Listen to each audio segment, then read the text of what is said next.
हम 10वीं क्लास का जो हमारा तीसरा लेसन है धातु एवं अधातु, उसका सेकेंड लेक्चर जो है वो देखते हैं इसमें हम क्या पढ़ेंगे।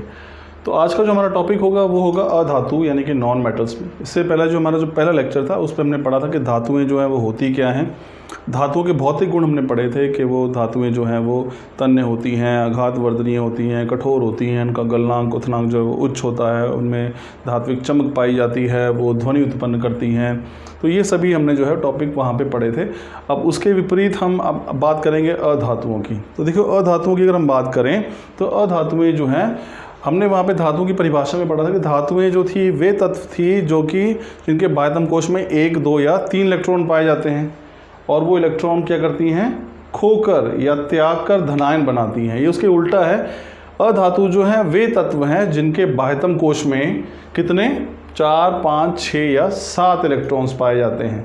तो धातुओं के बाह्यतम कोश में 1, 2, 3 और अधातुओं के बाह्यतम कोश जो हम यहाँ पढ़ रहे हैं उनके बाह्यतम कोश में 4, 5, 6 या 7 इलेक्ट्रॉन जो हैं वो पाए जाते हैं। और वहाँ हमने क्या पढ़ा था कि धातुएं जो हैं इलेक्ट्रॉन त्याग कर धनायन बनाती हैं। ये करेंगे इलेक्ट्रॉन ग्रहण करके क्या बनाएंगे, ऋणायन बनाएंगे यानी कि नेगेटिव आयन बनाएंगे। तो नॉन मेटल्स जिसको हम अधातु कहते हैं ये वे तत्व हैं जिनके बाह्यतम कोश में 4, 5, 6 या 7 इलेक्ट्रॉन्स पाए जाते हैं और जो इलेक्ट्रॉन ग्रहण करके क्या बनाते हैं, ऋणायन बनाते हैं, नेगेटिव आयन बनाते हैं। आप उदाहरण देख सकते हैं यहाँ पे। ये पहला क्लोरीन है। अब क्लोरीन के बाह्यतम इसकी संरचना कितनी है, कैसी है, 2, 8 और 7। इसकी परमाणु संख्या 17 है तो हम लिखेंगे 2, 8, 7। अब बाह्यतम कोश में कितने इलेक्ट्रॉन हुए, 7। तो अगर 7 है तो ये अधातु ही। ये एक इलेक्ट्रॉन ग्रहण करेगी और क्या बनाएगी, ऋणायन क्लोराइड आयन बना रही है जिसपे -1 चार्ज है। दूसरा उदाहरण आप देख सकते हैं यहाँ पे ऑक्सीजन का। ऑक्सीजन कितना, 2, 6। अब इसके बाह्यतम कोश में 6 इलेक्ट्रॉन हैं तो ये भी क्या है, अधातु है। ये 2 इलेक्ट्रॉन ग्रहण कर सकती है और ये क्या बनाएगी, O2 नेगेटिव यानी कि ऋणायन। तो ये हमारे पास थी अधातुएं, वैसे तत्व जिनके बाह्यतम कोश में 4, 5, 6 या 7 इलेक्ट्रॉन्स पाए जाते हैं और जो इलेक्ट्रॉन ग्रहण करके क्या बनाते हैं, ऋणायन बनाते हैं। उदाहरण यहाँ पे क्लोरीन है, ऑक्सीजन है, नाइट्रोजन है। आप बहुत से उदाहरण जो है वो ले सकते हैं। अब हम बात करते हैं अधातुओं के भौतिक गुणों की।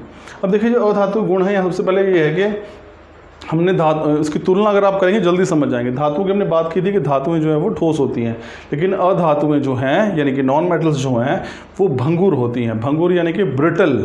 ब्रिटल का मतलब ये है कि जिस पे अगर आप चोट करेंगे तो वो बिखर जाएगी। हमने धातुओं में क्या पढ़ा था, चोट अगर आप उस पर कर रहे हैं तो उसकी आप शीट्स बना सकते हैं, उनकी चादरें बना सकते थे। तो वो भंगुर नहीं थे, वो आघात वर्धनीय थे। लेकिन जो अधातुएं होती हैं वो भंगुर होती हैं। इसका अर्थ ये है कि यदि आप इन पे चोट करेंगे तो ये टूटकर बिखर जाएंगी। दूसरा गुण देखिए, ये आघात वर्धनीय या तन्य नहीं होते। वहाँ पे धातुएं जो थी वो आघात वर्धनीय भी थी यानी पीट कर उनकी चादरें बनाई जा सकती थी।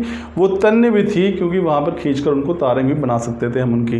लेकिन ये क्या है, ना तो अधातु जो है ना तो वो आघात वर्धनीय होते हैं ना ही वो तन्य होते हैं। यानी कि अधातुओं की ना तो हम पीट कर उनकी चादरें बना सकते हैं अधातुओं की, और ना ही हम उनको खींचकर उनकी तारें बना सकते हैं। तीसरा जो गुण है अधातुओं का वो है कि इनमें कोई चमक नहीं पाई जाती। अब देखिए धातुओं में चमक पाई जाती है, यही कारण था कि हम धातुओं का प्रयोग जो है वो आभूषण बनाने में करते हैं। चाहे वो सोना है, चाहे वो चांदी है, प्लैटिनम है, उन सभी का इस्तेमाल जो है वो आभूषण बनाने में किया था। लेकिन अधातुएं जो हैं इनमें चमक नहीं पाई जाती। लेकिन कुछ अपवाद हैं। आयोडीन एक ऐसी अधातु है जिसमें चमक पाई जाती है। फिर हीरा आपको पता है ये भी एक ऐसी अधातु है, इसमें चमक होती है। और ग्रेफाइट भी जो है, हालांकि थोड़े काले रंग में होता है लेकिन फिर भी इसमें हल्की सी चमक जो है वो देखने को मिलती है। तो आयोडीन, हीरा और ग्रेफाइट ये ऐसी अधातुएं हैं जिनमें चमक पाई जाती है। अन्यथा जो अधिकतर अधातुएं हैं उनमें चमक नहीं पाई जाती। अब बात करते हैं चालकता की। हमने धातुओं के बारे में पढ़ा कि धातुएं जो हैं वो विद्युत की सुचालक होती हैं, यानी कि अपने अंदर से विद्युत को भी और ऊष्मा को भी आसानी से गुजरने देती हैं। लेकिन जो अधातुएं हैं ये ऊष्मा की कुचालक होती हैं, बैड कंडक्टर्स। नॉन मेटल्स जो हैं वो हीट और इलेक्ट्रिसिटी के कंडक्टर्स नहीं होते, वो इंसुलेटर्स होते हैं। तो ये हमारे पास अधातु हैं। अधातु जो हैं वो ऊष्मा की भी कुचालक होती हैं और विद्युत की भी कुचालक होती हैं। इसका मतलब अधातुएं अपने अंदर से ना तो विद्युत को बहने देती हैं और ना ही ऊष्मा को बहने देती हैं। लेकिन एक अपवाद है और वो अपवाद है ग्रेफाइट। ग्रेफाइट एक ऐसी अधातु है जो कि अधातु होने के बाद भी विद्युत की सुचालक है। फिर बात करते हैं क्वथनांक और गलनांक यानी मेल्टिंग पॉइंट और बॉइलिंग पॉइंट की। हमने बताया कि धातुएं ठोस थी तो उनका क्वथनांक और गलनांक कम है। यहाँ पे अगर हम बात करें, उनकी तुलना अगर करें तो अधातुओं का गलनांक और क्वथनांक जो है दोनों ही कम होते हैं। फिर धातुओं का जो घनत्व था वो अधिक था, यहाँ पे हम देख रहे हैं कि अधातुओं का घनत्व जो है वो बहुत कम होता है। और वहाँ पे हमने पढ़ा था कि धातुएं जो है वो अधिकतर ठोस अवस्था में पाई जाती हैं, लेकिन जो अधातुएं हैं वो तीनों ही अवस्थाओं में मिलती हैं। आप यहाँ देख सकते हैं फॉस्फोरस एक अधातु है जो ठोस रूप में पाई जाती है, फिर ब्रोमीन एक ऐसी अधातु है जो तरल रूप में पाई जाती है, ऑक्सीजन एक ऐसी अधातु है जो कि गैसीय रूप में पाई जाती है। तो जो अधातुएं हैं वो प्राय तीनों अवस्थाओं में मिल जाती हैं, ठोस भी, गैस भी और तरल भी। लेकिन धातुएं जो हमने पहले पिछले लेक्चर में पढ़ी थी वो सामान्यतः ठोस अवस्थाओं में ही पाई जाती हैं। तो स्टूडेंट्स, ये था हमारे पास आज का टॉपिक यानी कि अधातु। दोहरा लेते हैं, धातुएं जो हैं वे तत्व हैं जिनके बाह्यतम कोश में 4, 5, 6 या 7 इलेक्ट्रॉन्स पाए जाते हैं और जो इलेक्ट्रॉन ग्रहण करके ऋणायन बनाती हैं। उदाहरण है क्लोरीन है, ऑक्सीजन है, नाइट्रोजन है, फास्फोरस है, ये सभी अधातु के उदाहरण हैं। इनके गुणों की बात करें, ये भंगुर होते हैं यानी कि चोट करने पर टूटकर बिखर जाते हैं। ये आघातवर्धनीय और तन्य नहीं होते यानी कि हम इनकी चादरें नहीं बना सकते, हम इनकी तारें जो है खींच कर नहीं बना सकते।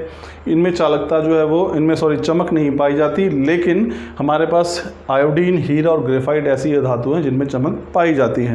ये विद्युत की कुचालक होती हैं यानी, लेकिन ग्रेफाइट एक ऐसी धातु है जो विद्युत की सुचालक है। फिर हमारे पास क्वथनांक और गलनांक, इनका वो बहुत कम होता है, इनका घनत्व बहुत कम होता है और ये प्राय तीनों अवस्थाओं में ही देखने को मिलती हैं।